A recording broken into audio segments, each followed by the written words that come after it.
So we are starting with this theorem which relates norm of sum of two vectors, their difference with their corresponding norms, and in the second part we have a relation between the sum of their norms, difference of their norms, and their corresponding linear combination with imaginary number iota. So in order to prove this, we'll start with the norm of x plus y.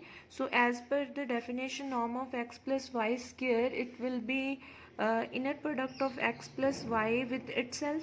So now distributing this inner product over both the variables, this will write inner product of x with x, and then taking inner product of this x with y, and further taking inner product of y with x, and at the end taking inner product of y with y. Now this actually it is norm of x square, and keeping both these terms as such, and this is norm of y square. Now for the difference, let us call this as equation number 1, and for the difference version we'll be just taking the inner product of x minus y with x minus y, and it will be inner product of x with x, then inner product of x with minus y, further inner product of minus y with x, and at the end inner product of minus y with minus y. Now this is norm of x square. Since this inner product is conjugate linear in the second variable, but this minus 1 is a real number, so its conjugate linear will be minus 1 itself, and it's linear in the first variable, so this minus 1 can come outside as such, and from here minus is coming from both the variables, so it will ultimately become inner product of y with itself, and finally writing this inner product of y with itself as norm of y square, and calling this as equation number 2.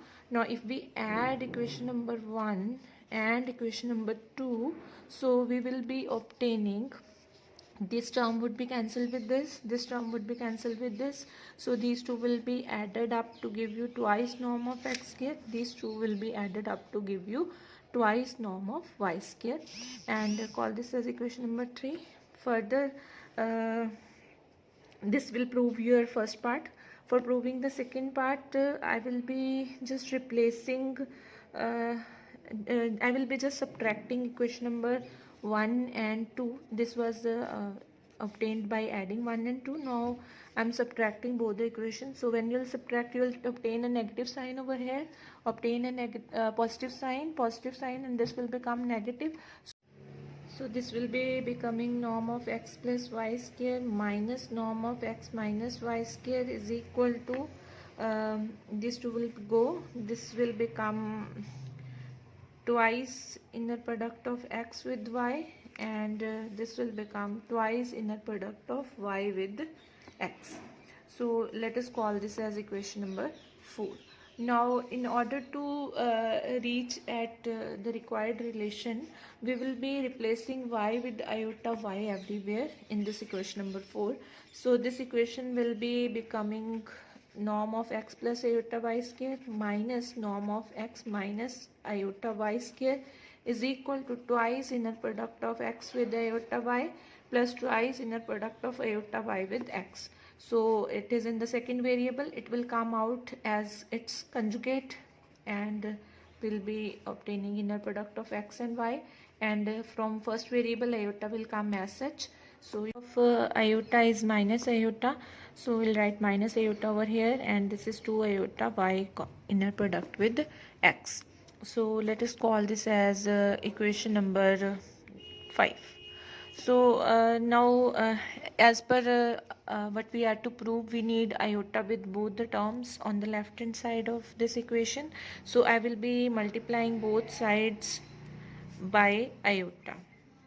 So you will be obtaining iota norm of x plus iota y whole square minus iota norm of x minus iota y whole square, and this will become twice iota square, and iota square is minus 1, so it will become twice xy again iota square is -1, so it will become 2 inner product of y with x.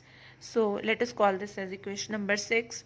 Now add equation number equation number 4 and equation number 6. So you will be obtaining norm of x plus y square plus norm of x minus y square plus iota times norm of x plus iota y square minus iota times norm of x minus iota y square, and this twice inner product of y with x would be cancelled, and you will be obtaining 2 plus 2, 4 times inner product of x with y. So that gives you the second part.